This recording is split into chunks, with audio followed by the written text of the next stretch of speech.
Le double de Dostoïevski, 13e et dernier chapitre.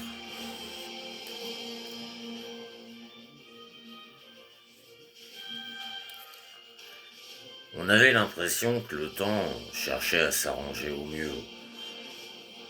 De fait, la neige mouillée qui tombait jusqu'alors par nuages entiers se mit à s'éclaircir peu à peu, à s'éclaircir. Et pour finir, s'arrêta tout à fait. On vit le ciel, et ça et là, de petites étoiles y scintillèrent. L'air restait juste mouillé, sale, humide, étouffant.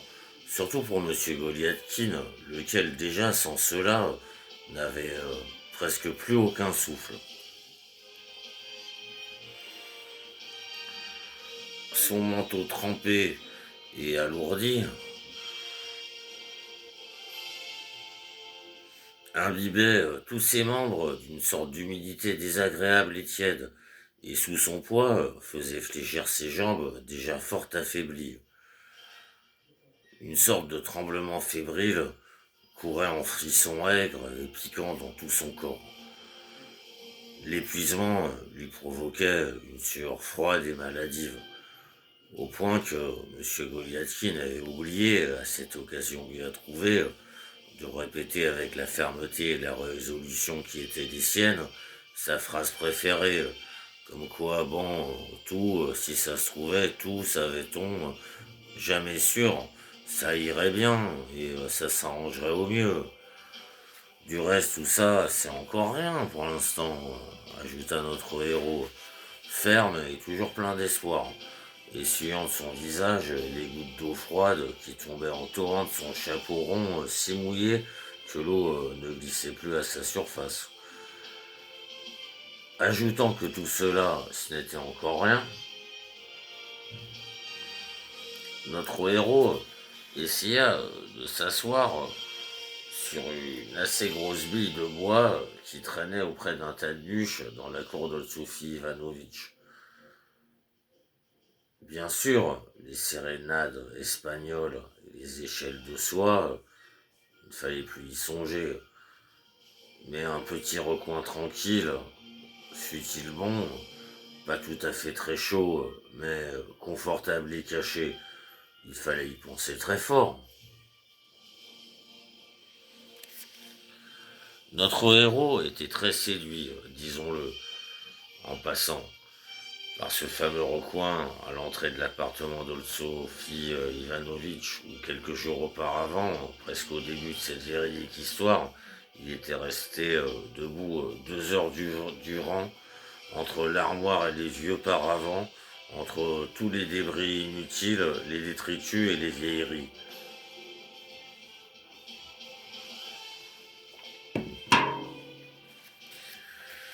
Le fait est que cette fois encore, Monsieur Goliathkin était debout et attendait depuis déjà 2 heures dans la cour de Sophie Ivanovitch.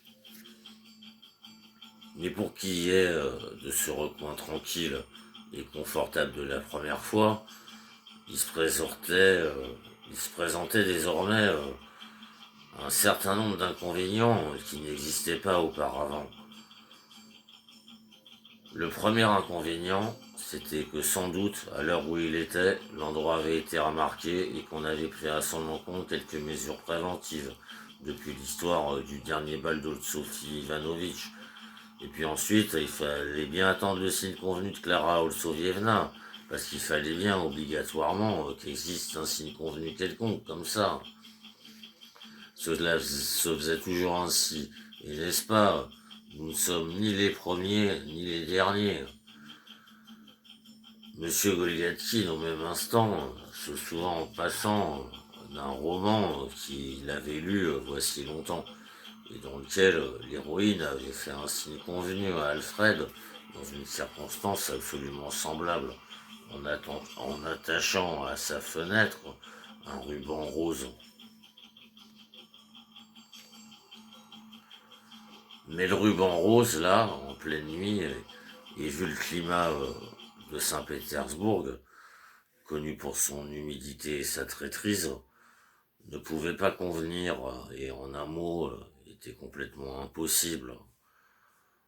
Non, on n'en est plus aux échelles de soi, pensa notre héros. Le mieux, c'est que je reste comme ça, tranquille, en tapinois. 3 petits points. Le mieux, tiens, par exemple, c'est que je me mette là. Et il se choisit une petite place dans la cour, juste sous les fenêtres, près d'un empilement de bûches. Bien sûr, il y avait beaucoup d'étrangers qui passaient dans la cour. Des postillons, des cochers.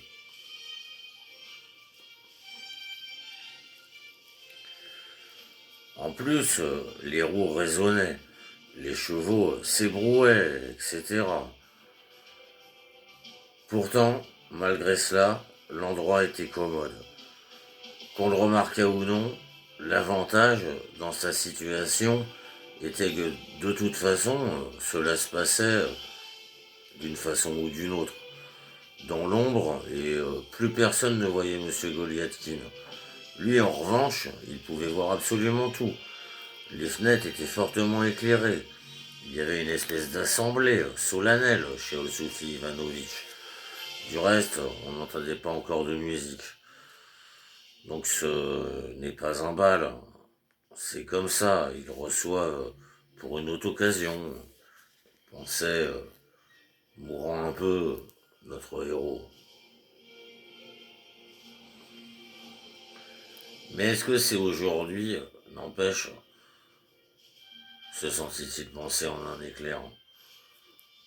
Il n'y aurait pas une erreur de date? Possible, tout est possible. Absolument que tout est possible. Parce que si ça se trouve, la lettre, elle a été écrite hier, et moi, je ne l'ai pas eue, et si je ne l'ai pas eue, c'est que Petrouchka s'en est mêlée. Ah, le pandard. Ou bien demain, elle a été... c'est-à-dire, qu'est-ce que je dis? C'est-à-dire que c'était demain qu'il fallait tout. C'est-à-dire attendre avec le carrosse.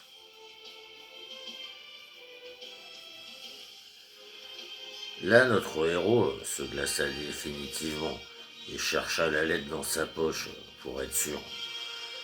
Or, à sa grande surprise, la lettre n'y était plus. Comment ça se fait, chuchota M. Goliathkin à demi-mort. Où est-ce que j'ai pu la laisser? Je l'aurais perdue alors. Il me manquait plus que ça, gémit-il enfin pour conclure. Et si elle se trouvait maintenant entre des mains mal intentionnées, entre parenthèses, et allez savoir, elle y est déjà. Mon Dieu, qu'est-ce que ça va donner? Ce que ça va être, c'est... mais c'est ce destin que je le déteste. Là, Monsieur Goliathkin trembla.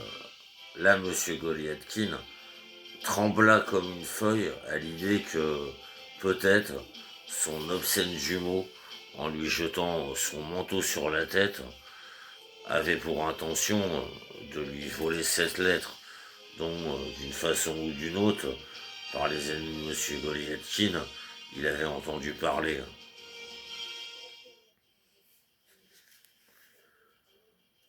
En plus, il l'intercepte, pensa notre héros. La preuve, c'est que... Mais quoi, la preuve? Après la première crise et le premier saisissement d'effroi, le sang afflua à la tête de M. Goliathkin. Gémissant et grinçant des dents, il prit dans ses mains sa tête brûlante, tomba sur sa bille de bois et se mit à penser quelque chose.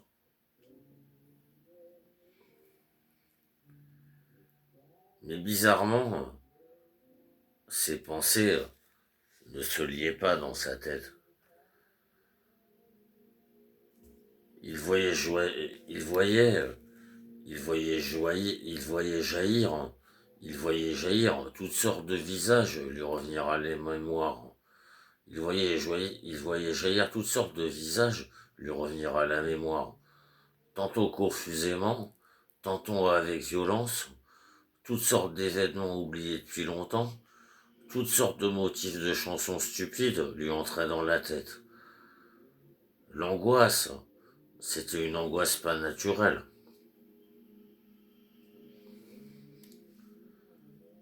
Mon Dieu, pensa notre héros, reprenant quelque peu ses esprits et renfonçant un profond soupir dans sa poitrine.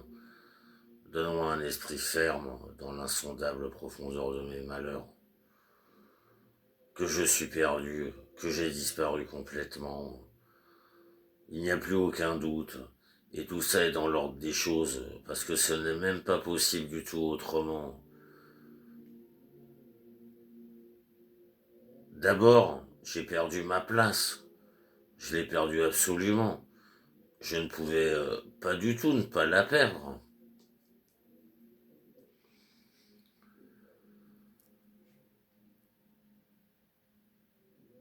Bon, mais supposons que ça s'arrange d'une façon ou d'une autre. Mes sous, mettons, ils me suffiront pour le début. Et puis un autre petit appartement, des meubles, d'autres, il faudra bien. D'abord, je n'aurai plus Petrouchka. Je peux me débrouiller, même sans le pandar. Comme ça, en sous-loin. Bon, bien, tu entres, tu sors quand tu veux, et plus de Petrouchka qui grogne que tu rentres tard, voilà. Pour ça que c'est bien, en sous-loin.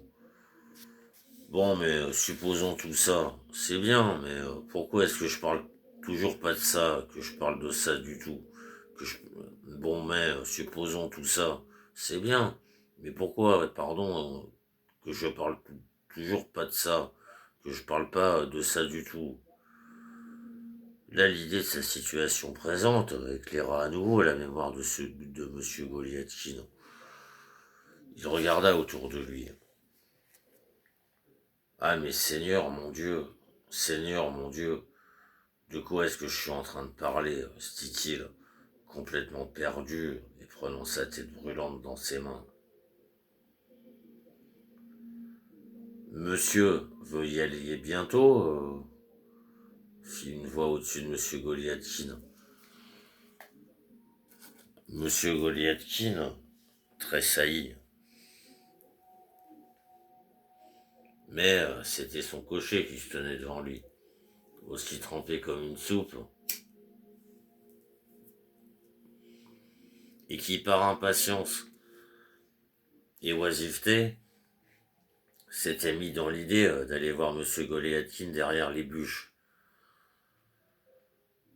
Moi, mon ami, c'est rien. Moi, mon ami, bientôt, très bientôt, attends, toi. Le cocher repartit, grommelant dans sa barbe. Pourquoi est-ce qu'il grogne pensait les larmes aux yeux Monsieur Goliathkin. Je l'ai loué pour la soirée. C'est que moi, je, je suis dans mon droit maintenant. Voilà, loué pour la soirée, et on n'en parle plus. Tu attends là, pareil, je suis libre en tout. Libre d'y aller, libre de ne pas. Et si je suis là à attendre derrière les bûches, eh bien, ça c'est absolument rien, et tu n'as rien le droit de me dire. N'est-ce pas? Ton maître a envie de rester derrière les bûches, il reste derrière les bûches. Et ça ne souille l'honneur de personne. Voilà comme c'est. Voilà comme c'est, ma bonne madame, si seulement vous voulez le savoir. Mais dans une chaumière, ma bonne madame, voilà, au siècle où nous sommes, personne ne peut vivre. Voilà. Mais sans bonne mœurs, dans notre siècle de négoce, ma bonne madame, ça ne passe pas ce dont vous servez vous-même maintenant d'exemple édifiant. N'est-ce pas, il faut servir comme greffier et vivre dans une chaumière, au bord de la mer. D'abord, ma bonne madame, au bord de la mer, il n'y a pas de greffier. Et ce n'est pas possible que je vous le trouve, n'est-ce pas, le greffier? Parce que, mettons, pour le dire en exemple, je dépose une demande, je me présente, n'est-ce pas, voilà, et les greffiers, n'est-ce pas, voilà. Défendez-moi de mon ennemi, on vous dira, madame, n'est-ce pas, voilà. Là, je comprends plus rien. Les greffiers, il y en a beaucoup, et vous n'êtes pas ici chez les migrants de Falbala. Vous avez appris les bonnes mœurs, ce dont vous servez vous-même d'exemple édifiant. Or, les bonnes mœurs, madame, ça veut dire rester à la maison, respecter son père, et ne pas penser aux fiancés avant l'heure. Les fiancés, madame, le moment venu, on vous les trouvera. Voilà comme c'est. Bien sûr, il faut apprendre sans doute toutes sortes de talents. Voilà. Jouer quelquefois du piano forte, parler français, savoir l'histoire, la géographie, le catéchisme, et puis l'arithmétique. Ben voilà comme c'est, mais rien de plus. Avec ça, la cuisine. La cuisine, elle doit absolument entrer dans le cercle des activités d'une jeune fille de bonne mœur. Parce que sinon, c'est quoi? D'abord, ma belle dame, ma très bonne madame, on ne vous laissera pas partir. On se lancera à votre poursuite. Et puis ensuite, coffret au couvent. Et alors quoi, ma bonne madame? Moi, à ce moment-là, qu'est-ce que vous voudrez que je fasse? Vous me direz, ma bonne madame, suite à certains romans stupides, de venir sur une colline proche et de fondre en larmes, en regardant les murs glacés de votre réclusion, et enfin de mourir, suivant l'habitude de certains mauvais poètes et romanciers allemands. C'est ça, madame?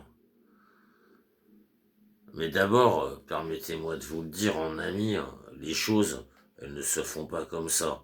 Et ensuite, et vous et vos parents, je vous donnerai bien le fouet, et d'importance, parce qu'ils vous ont fait lire des livres français.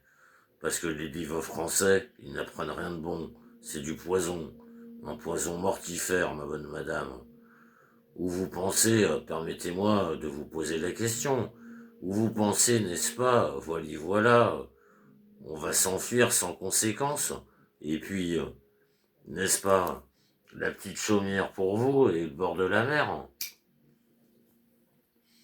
Et là, on se mettra à roucouler et à raisonner sur toutes sortes de sentiments, et on passera comme ça toute notre vie, dans le contentement et le bonheur.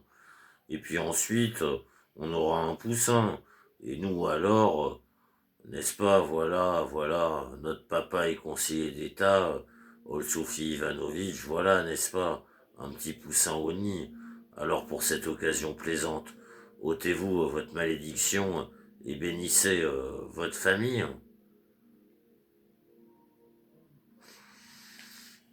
Non, madame, encore une fois, les choses ne se font pas comme ça. Et la première chose, c'est que de recoulement, il n'y en aura pas. Pas la peine d'espérer. Maintenant, le mari, ma bonne madame, c'est un monsieur et une bonne épouse. Une épouse bien élevée, elle doit tout faire pour le servir. Et les tendresses, madame, on n'aime plus trop ça dans notre siècle de négoce. N'est-ce pas, il est passé le temps de Jean-Jacques Rousseau. Le mari, par exemple, maintenant, il rentre affamé de son office.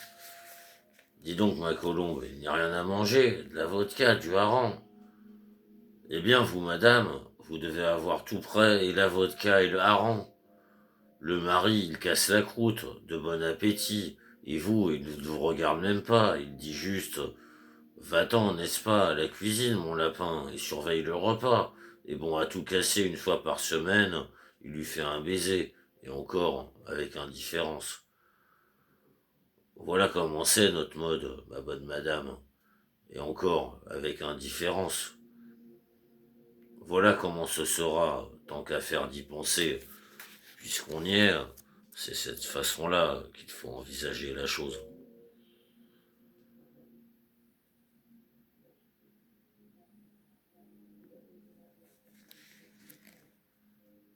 Et moi, là-dedans, j'y suis pourquoi?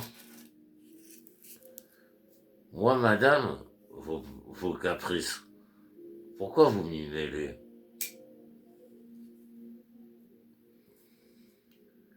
N'est-ce pas être plein de vertus qui souffre pour moi et aimable à mon cœur de toutes les façons, etc.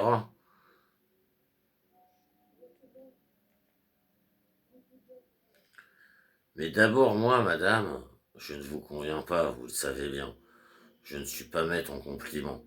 Je n'aime pas dire là toutes sortes de petits trucs pleins d'aromates pour les dames. Je n'apprécie pas les céladons et mon apparence, j'avoue, n'est pas sublime. La fausse vantardise, la fausse honte. Ce n'est pas ce que vous trouverez chez nous. Ça maintenant, nous vous l'avons en toute sincérité.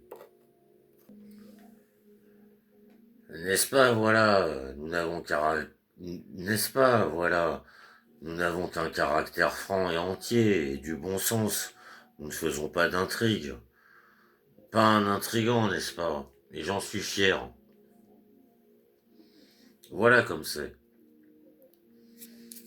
Je vais, sans masque, parmi les bonnes gens, et tant qu'à tout vous dire, soudain M. Goliathkin tressaillit. La barbe rousse et définitivement trempée de son cocher le regardait à nouveau de derrière les bûches.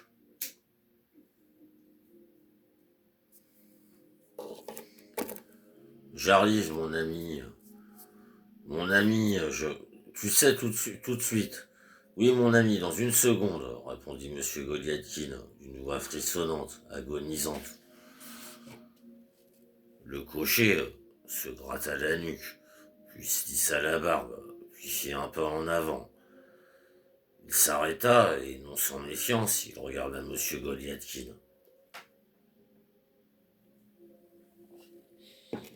J'arrive, mon ami.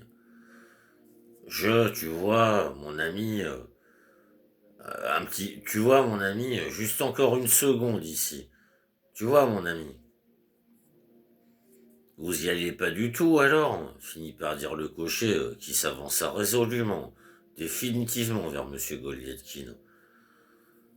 Non, mon ami, j'arrive. Tu vois, mon ami, j'attends. Oui.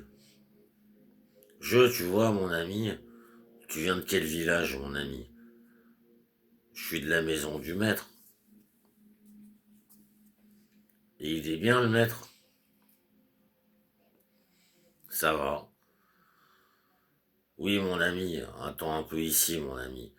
Toi, tu vois, ça fait longtemps que tu es à Pétersbourg. 1 an que je fais le cocher. Et ça te plaît, mon ami? Ça va. Oui, mon ami, oui, remercie la Providence, mon ami. Oui, mon ami, cherche un brave homme. Maintenant, les braves gens, ils se font rares, mon gentil. Lui, il te blanchira, il te donnera le vivre et le couvert, mon ami, le brave homme.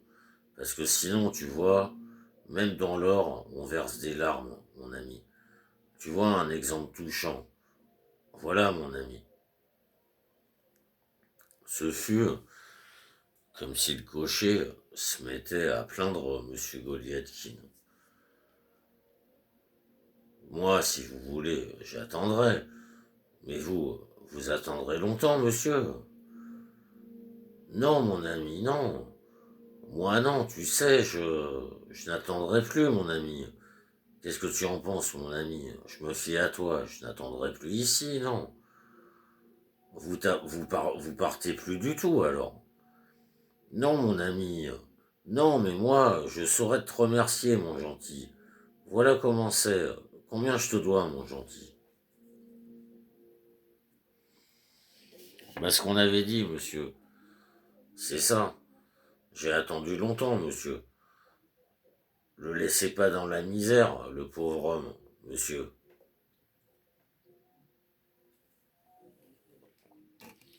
Bon, tiens, mon gentil, tiens. Là, monsieur Goliathkin donna tous les 6 roubles d'argent à son cocher, et après avoir décidé pour de bon de ne plus perdre de temps, c'est-à-dire de dire au revoir et de partir, d'autant plus que l'affaire était définitivement réglée et que le cocher venait d'être libéré et que donc il n'avait plus rien à attendre. Il sortit de la cour, passa la porte cochère, tourna à gauche et sans se retourner, haletant et heureux, il se mit à courir. Si ça se trouve, tout se rarrangera au mieux, se disait-il. Et moi, voilà le malheur auquel j'ai échappé. De fait, soudain, M. Goliathkin se sentit le cœur comme incroyablement léger. Ah, si tout s'arrangeait au mieux, pensa notre héros, qui croyait peu, du reste, à ses propres paroles.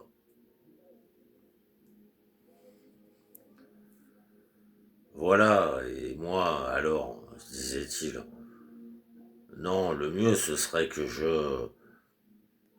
De l'autre côté aussi, où il vaudrait mieux que je fasse ça, doutant ainsi et recherchant une clé, une solution à ses doutes, notre héros courut jusqu'au pont Semionovski, et une fois le pont Semionovski atteint, se résolut définitivement et raisonnablement à revenir. C'est même mieux, se dit-il. Le mieux, c'est de l'autre côté. C'est-à-dire, voilà, je serai comme ça, spectateur étranger. Je serai, et on n'en parle plus. N'est-ce pas, j'observe, ça ne me regarde pas. Et voilà, et puis n'importe, ce n'est pas ma faute. Voilà comme c'est. C'est comme ça que ce sera maintenant.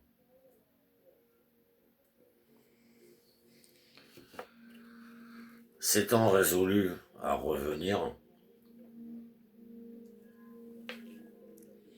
notre héros revint vraiment, d'autant plus que, selon son heureuse idée, il se voyait maintenant comme un spectateur complètement étranger. C'est même mieux. On ne répond de rien, et puis on voit ce qu'il faut. Voilà comme c'est. C'est-à-dire que le calcul était sans faille et on n'en parlait plus.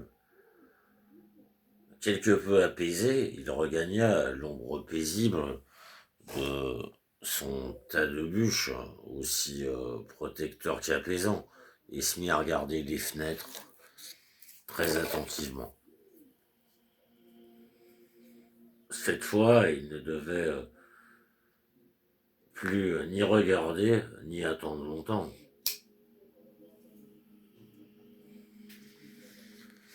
Soudain, à toutes les fenêtres à la fois, on découvrait une sorte de mouvement étrange. Des silhouettes se mirent à courir. Oui, donc soudain, à toutes les fenêtres à la fois, on découvrit une sorte de mouvement étrange. Une sorte de mouvement étrange. Des silhouettes se mirent à courir.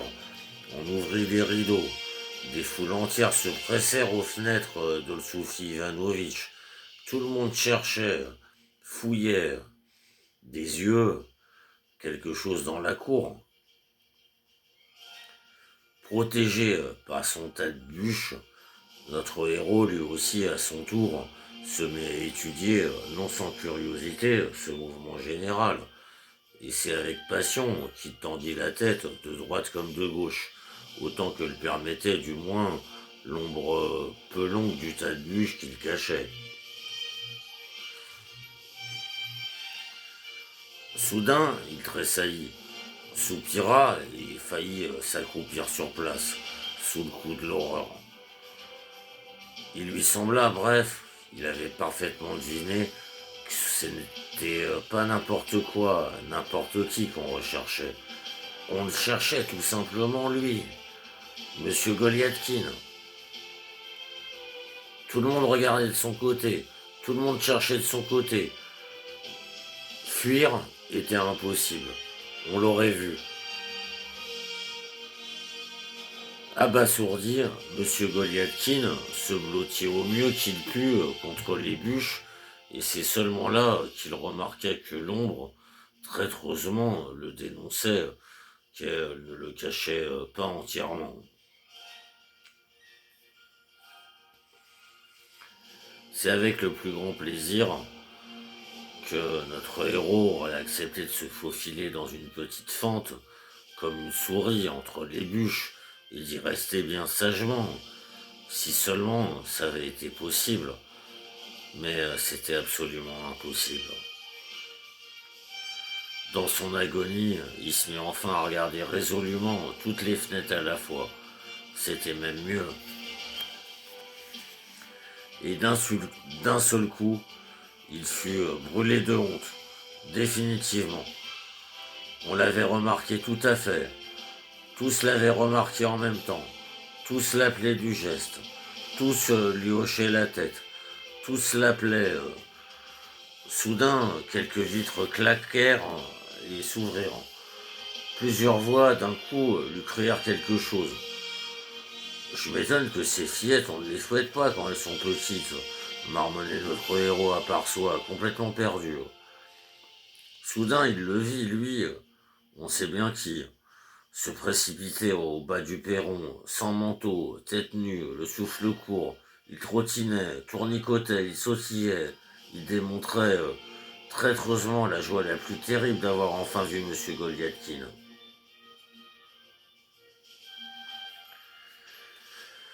Yakov Petrovitch se mit à pépier cet homme connu pour son inutilité. Yakov Petrovitch, vous êtes là. Vous allez prendre un rhume. Il fait froid ici, Yakov Petrovitch. Entrez donc à l'intérieur. Yakov Petrovitch. Non, moi, rien. Je... Ça va, Yakov Petrovitch, marmonna notre héros d'une voix soumise. Non, pas possible, Yakov Petrovitch. On vous demande humblement, on nous attend. Faites-nous ce plaisir, n'est-ce pas? Amenez-nous ici, Yakov Petrovitch. Et oui. Non, Yakov Petrovitch.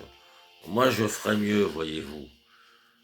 Il vaudrait mieux que je rentre chez moi, Yakov Petrovitch, disait notre héros, brûlant à petit feu et se sentant glacé de honte et d'horreur, tout cela à la fois. Taratata, Pépia, cet être répugnant. Taratata, pour rien au monde. Venez, dit-il d'une voix décidée, et il traîna M. Goliathkin aîné vers le perron. M. Goliathkin aîné ne voulait pas du tout y aller, mais comme tout le monde le regardait, et qu'il aurait été stupide de résister ou de s'obstiner, notre héros y alla. Du reste, on ne peut pas dire qu'il y alla, parce que réellement, il ne savait pas ce qui lui arrivait. Mais bon, rien, puisqu'on y était. Avant que notre héros ait eu le temps de se remettre un tant soit peu, de reprendre ses esprits, il se rattrapa dans la salle. Il était pâle, échevelé,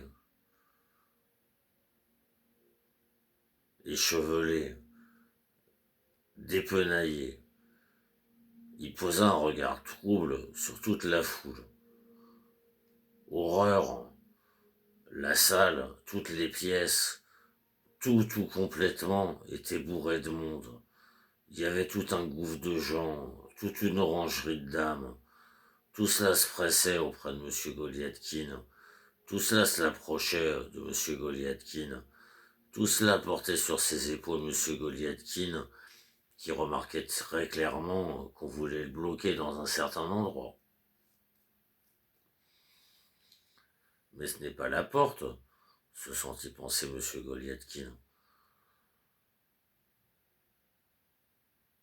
De fait, ce n'était pas vers la porte qu'on le portait, mais tout droit vers le fauteuil d'Olsofie Ivanovitch.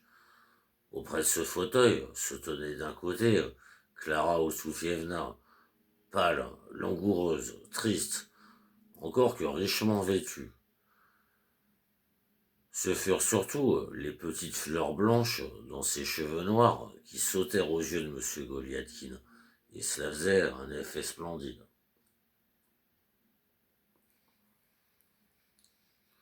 De l'autre côté du fauteuil, on pouvait voir Vladimir Semyonovitch en frac noir, une nouvelle décoration à la boutonnière. M. Goliathkin était conduit par les aisselles, et comme nous venons de le dire, tout droit vers Olsoufi Ivanovitch. D'un côté, c'était M. Goliathkin cadet, qui avait pris un air bien séant à l'extrême, et on ne peut mieux intentionner, ce à quoi notre héros se sentit incroyablement heureux, et de l'autre côté, c'était Andrei Filipovitch qui le guidait, une mine des plus solennelles sur le visage. Comment ça se fait se demanda M. Goliathkin. Quand il vit qu'on le conduisait vers Soufi Ivanovitch, il fut comme illuminé par un éclair. L'idée de la lettre interceptée venait de lui passer par la tête. Notre héros se dressa dans une agonie insondable devant le fauteuil de Soufi Ivanovitch. Comment je fais maintenant se demanda-t-il en lui-même. Évidemment, tout ça sur un pied de franchise, c'est-à-dire une sincérité non dénuée de noblesse, c'est-à-dire une sincérité non dénuée de noblesse. N'est-ce pas, voilà, et ainsi de suite. Mais ce que, visiblement, craignait notre héros n'arriva pas. Olsofie Ivanovitch reçut, semblait-il, fort bien M. Goliathkin, et encore qu'il ne lui tendit pas la main, toujours est-il qu'en le regardant, il hocha sa tête chenue et inspirant tout le respect possible, il la hocha d'un genre d'air solennellement triste, mais en même temps très noble. Telle fut du moins l'impression de M. Goliathkin. Il lui sembla même qu'une larme venait de luire dans les yeux troubles de Sophie Ivanovitch. Il leva les yeux et vit que, sur les cils de Clara Ossofevna aussi, qui se tenait là aussi, c'était comme une petite larme qui venait de luire. C'était comme s'il venait d'y avoir eu la même chose. Que finalement, l'inébranlable et tranquille dignité d'Andrei Filipovitch méritait elle aussi la compassion larmoyante de chacun. Que le jeune homme, enfin, qui naguère avait de très près ressemblé à un grave conseiller, sanglotait quant à lui, amèrement, profitant du même propice.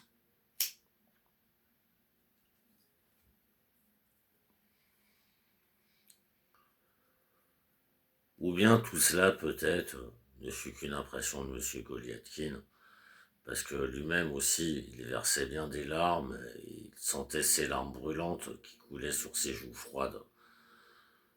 D'une voix pleine de sanglots, réconcilié avec les hommes et le destin, et aimant au possible au moment où il était, non seulement Sophie Ivanovitch, non seulement tous les invités pris ensemble, mais même son nuisible jumeau, lequel désormais visiblement n'était plus ni nuisible, ni même le jumeau de M. Goliathkin, mais quelqu'un de complètement étranger, d'extrêmement aimable et tout seul en soi, notre héros s'adressa à Olsofie Ivanovitch dans un épanchement très touchant de son âme.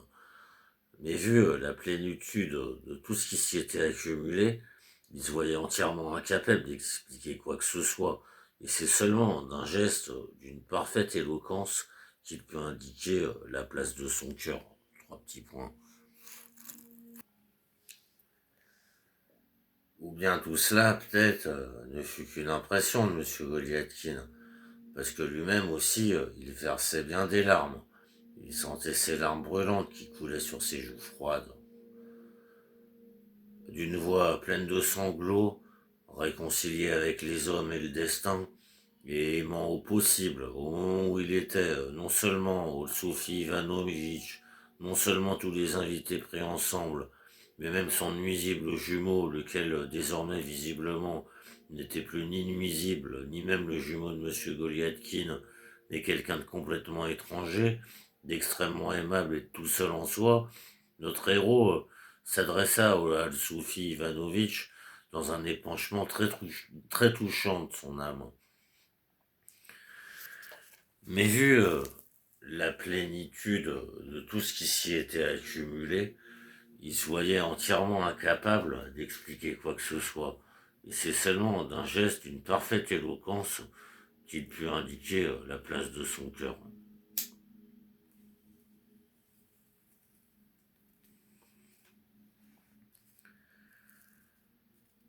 Finalement, Andrei Filipovitch, cherchant sans doute à épargner les sentiments du vieillard chenu, conduisit Monsieur Goliathkin un petit peu à l'écart et le laissa du reste, semblait-il, dans une situation d'indépendance totale.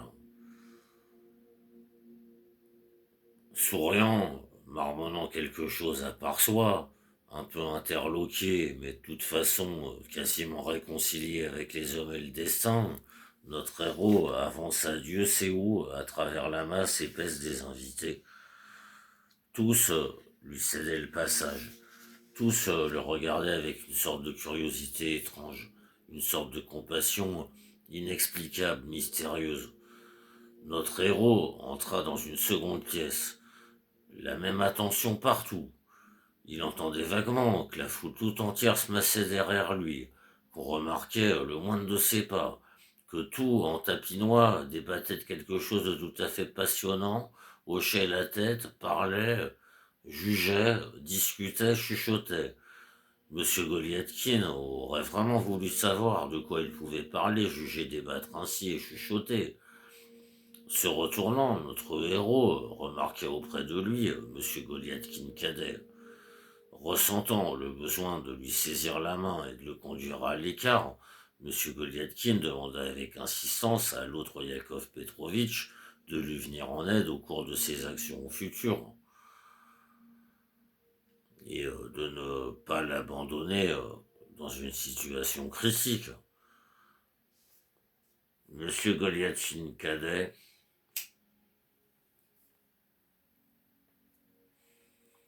hocha la tête d'un air grave et serra fermement la main de Monsieur Goliathkin aîné. Le cœur se mit à frissonner dans la poitrine de notre héros suite au trop-plein des émotions. Du reste, il haletait, il sentait qu'il était oppressé. Oui, oppressé, que tous ses yeux qui se tournaient vers lui, il lui pesait, il l'écrasait. Monsieur Goliathkin aperçut au passage ce conseiller qui portait une perruque sur la tête. Le conseiller lui adressait un regard sévère, inquisiteur, pas du tout attendri par la compassion générale.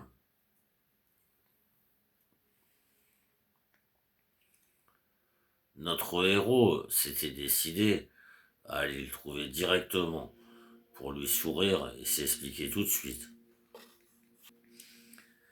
Mais d'une façon ou d'une autre, ce fut un échec. Pendant une seconde, M. Goliathkin perdit presque conscience, il perdit la mémoire, tous ses esprits. Revenu à lui, il remarqua qu'il tournoyait dans un large cercle d'invités qui l'entouraient. Soudain, d'une autre pièce, on appela M. Goliathkin. Le cri d'un seul coup traversa toute la foule. Tout s'agita, tout se mit à bruire. Tous se précipitèrent vers les portes de la première salle. Notre héros se vit presque porté à bout de bras, et le conseiller au cœur dur et à la perruque se retrouva d'ailleurs juste à côté, avec juste côte à côte, avec Monsieur Goliathkin. Enfin, il le prit par la main et le fit asseoir auprès de lui, face au siège de Sophie Ivanovitch, à une distance d'ailleurs assez respectable. Tous ceux qui se trouvaient dans les pièces, tous s'assirent sur plusieurs rangées autour de M. Goliathkin et de Sophie Ivanovitch. Tout s'apaisa, se calma. Tous observaient un silence solennel. Tous regardaient Sophie Ivanovitch dans l'attente visiblement de quelque chose de pas tout à fait ordinaire.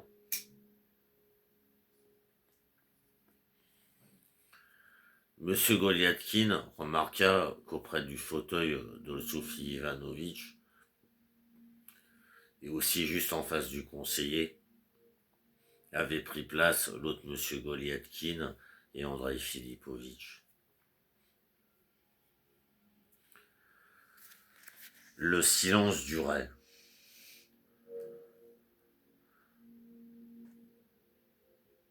De fait, on attendait quelque chose. Exactement comme dans une famille, quand il y a quelqu'un qui part pour un voyage lointain. Exactement comme dans une famille, quand il y a quelqu'un qui part pour un voyage lointain. Il ne reste plus qu'à se lever et faire une petite prière, pense à notre héros.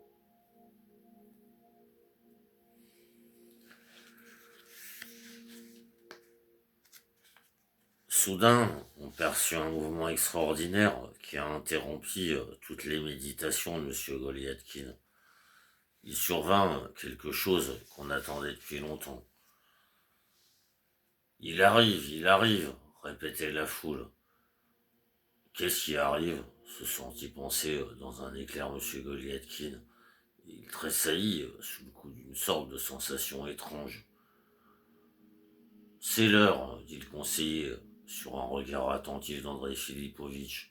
Andrei Philippovitch, de son côté, lança un regard à Sophie Ivanovitch. Sophie Ivanovitch, à son tour, hocha la tête d'un air grave et solennel. Levons-nous, murmura le conseiller, relevant M. Goliathkin.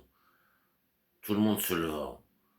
Alors le conseiller prit par le bras M. Goliathkin aîné, tandis qu'Andrei Philippovitch faisait de même avec M. Goliathkin cadet, et tous deux solennellement amenèrent face à face les deux êtres parfaitement semblables au milieu de la foule qui les entourait et attendait.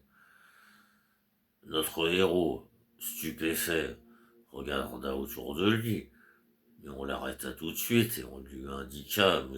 Goliathkin cadet qui lui tendait la main. Ils veulent nous réconcilier, pensa notre héros, et très ému, il tendit la main à M. Goliathkin cadet. Ensuite, il lui tendit la tête. L'autre, M. Goliathkin cadet, fit la même chose. Là, M. Goliathkin aîné eut l'impression que son ami fourbe lui souriait, qu'il faisait un clin d'œil rapide et farceur à toute la foule qui l'entourait, qu'il y avait quelque chose de menaçant dans le visage de l'indécent M. Goliathkin cadet, qu'il avait même fait un genre de grimace au moment de son baiser de Judas. La tête de M. Goliathkin se mit à résonner, son regard s'obscurcit. Il lui sembla qu'un abîme, une vraie foule de Goliathkin parfaitement semblables, se précipitait avec fracas sur toutes les portes de la pièce. Mais il était trop tard. Un sonore baiser de traître retentit et trois petits points.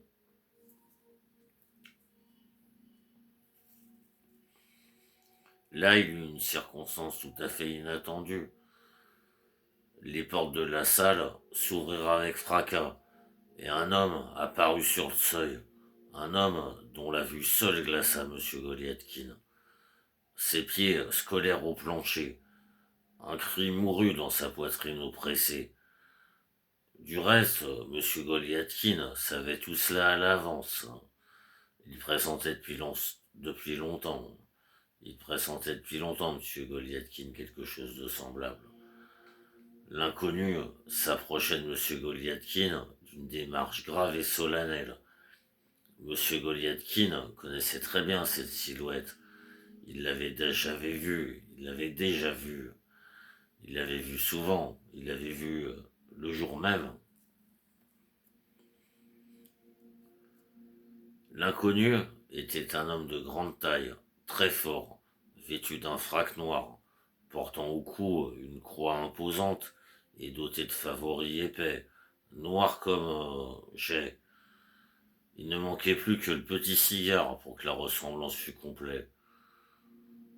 Mais le regard de l'inconnu, comme nous venons de le dire, glaça d'effroi M. Goliathkin. La mine grave et solennelle, l'homme terrible s'approcha du pitoyable héros de notre récit. Notre héros lui tendit la main. L'inconnu prit cette main et l'entraîna. Le visage perdu, écrasé, notre héros regarda autour de lui. 3 petits points.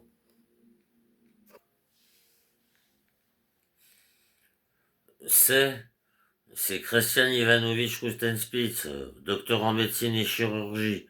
Une vieille connaissance à vous, Yakov Petrovitch, se mit à pépier une voix détestable juste à l'oreille de M. Goliathkin. Il regarda. C'était le jumeau de M. Goliathkin, répugnant par les infâmes qualités de son âme.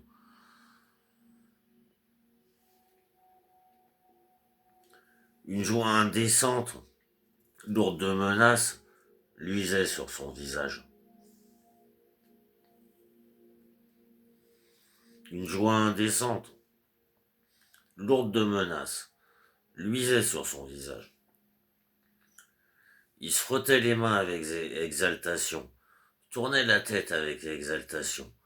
C'est avec exaltation qu'il trottinait autour de tous et de chacun. On pouvait croire qu'il était prêt à se mettre à danser tant il était exalté.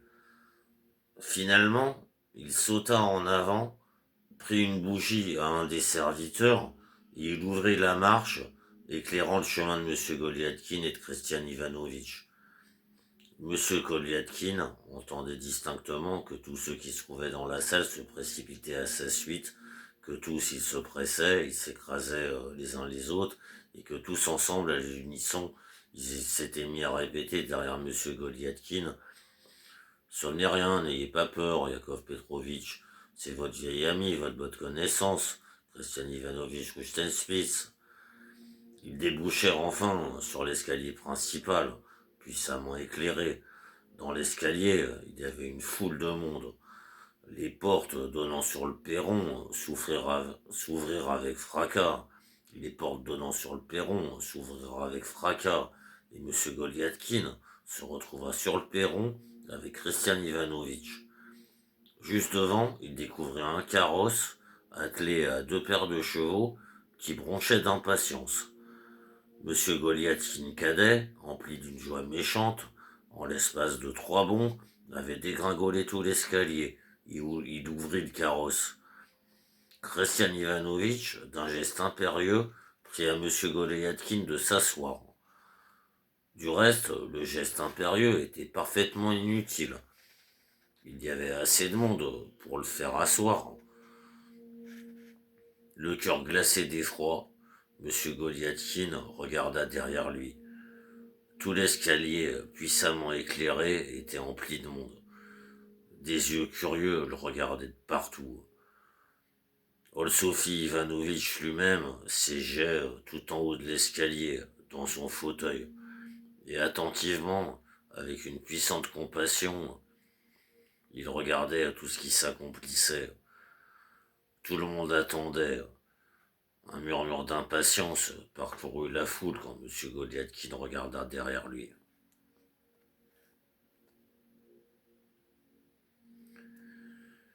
J'espère qu'il n'y a rien ici, rien de répréhensible, ou qui pourrait éveiller la sévérité et l'attention de chacun rapport à mes relations officielles, murmura éperdu notre héros. Des murmures, des voix s'élevèrent tout autour. Tout le monde secouait la tête. Les larmes jaillirent des yeux de M. Goliathkin.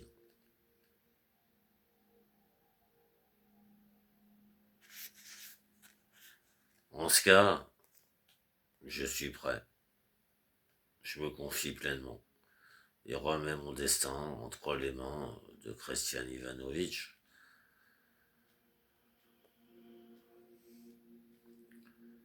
À peine M. Goliathkin avait-il dit qu'il remettait son destin entre les mains de Christian Ivanovitch qu'un cri terrifiant, assourdissant, un cri de joie retentit chez tous ceux qui l'entouraient.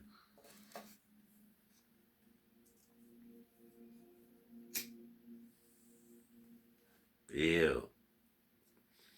il roula ce cri comme un écho des plus lourdes menaces dans toute la foule qui attendait.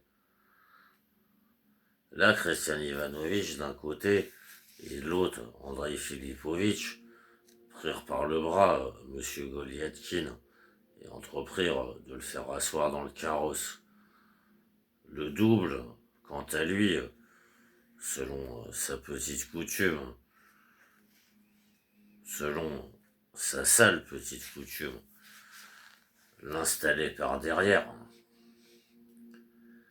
L'infortuné M. Goliathkin aîné jeta un dernier regard vers tous et vers chacun,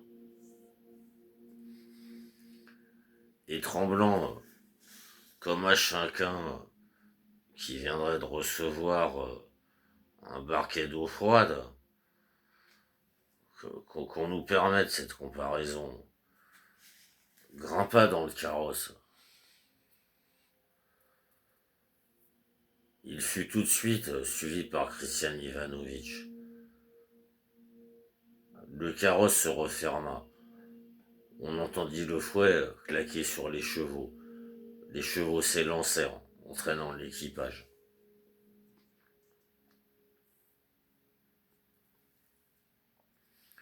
Tout se précipita à la poursuite de M. Goliathkin. Les cris perçants, frénétiques de ses ennemis, se répandirent derrière lui en guise de viatique. Pendant un certain temps encore, on vit jaillir quelques visages autour du carrosse qui emportait M. Goliathkin, mais petit à petit, ces visages prirent du retard, puis finirent par disparaître complètement. Celui qui demeura le plus longtemps fut l'indécent jumeau de M. Goliathkin. Les mains dans les poches du pantalon vert de son uniforme, il courait, l'air très content, en tressautant d'un côté, puis de l'autre de l'équipage. Parfois, saisissant le cadre de la portière et restant en suspension, il passait par la fenêtre et en signe d'adieu, il envoyait à M. Goliathkin toutes sortes de petits baisers. Mais lui aussi, il se fatigua enfin. Il n'apparut que de plus en plus rarement et disparut tout à fait. Le cœur, dans la poitrine de M. Goliathkin, se mit à geindre sourdement. Le sang, à gros coups, lui battait aux tempes. Il étouffait. Il voulait se déboutonner, dénuder sa poitrine, la couvrir de neige, sinon d'eau froide. Il finit par sombrer dans l'inconscience. Quand il se réveilla, il vit que les chevaux le portaient sur une route qu'il ne connaissait pas. À droite et à gauche, il percevait les masses noires des forêts. Tout était sourd et vide. Soudain, il se figea. Deux yeux de flamme le regardaient dans le noir. Et ces deux yeux, ils luisaient, pleines du joie. Ces deux yeux de flamme le regardaient dans le noir. Et ces deux yeux, ils luisaient, pleines d'une joie menaçante, satanique. Ça n'était pas Christian Ivanovitch. Qui était-ce? Ou c'était lui? Oui, c'était Christian Ivanovitch. Mais pas l'ancien. C'était un autre Christian Ivanovitch. Un effroyable Christian Ivanovitch.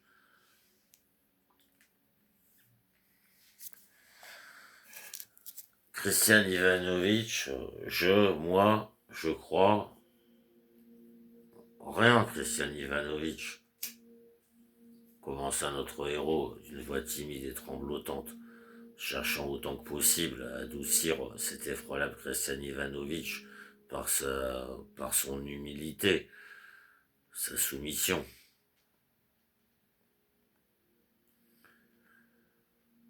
Vous, recevoir maintenant logement d'État, chauffage, lumière et services compris, ce dont d'ailleurs vous êtes indigne, répondit Christian Ivanovitch.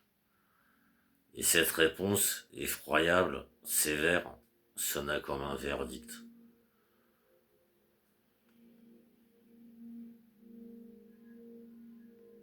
Notre héros poussa un cri et se prit la tête dans les mains. Hélas, c'était bien cela qu'il pressentait depuis longtemps, point d'exclamation.